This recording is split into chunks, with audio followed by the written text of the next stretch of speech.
لیکن ان چند دنوں میں مجھے ایسا لگے کہ وہ دارم سائیکل کا حکم نہایت بے دلی سے مانتا ہے۔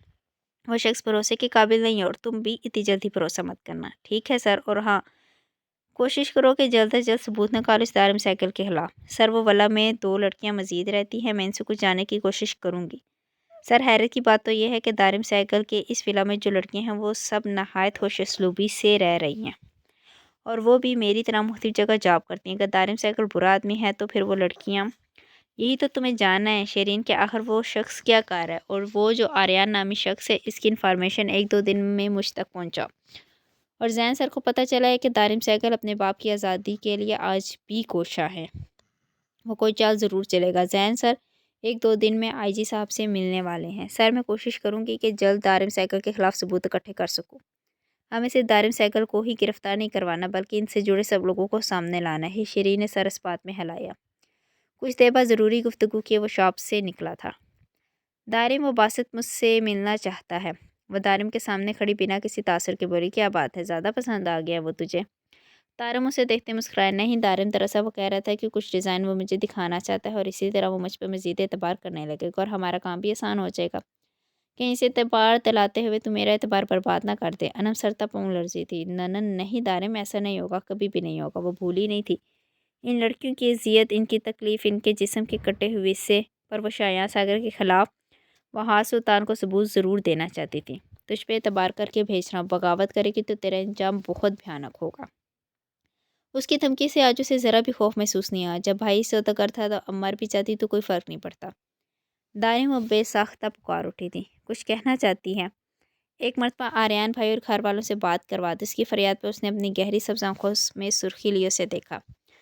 آخری مرتبہ دارم وہ شدت گریہ سے بولی، ٹھیک ہے، کال کر لے تو انہیں، اور آریان کچھ دیر میں یہیں آنے والا ہے۔ میں پہلے آریان بھائی سے ملوں گی۔ اس کی جلد بازی پر دارم سائیکل حیران ہوا۔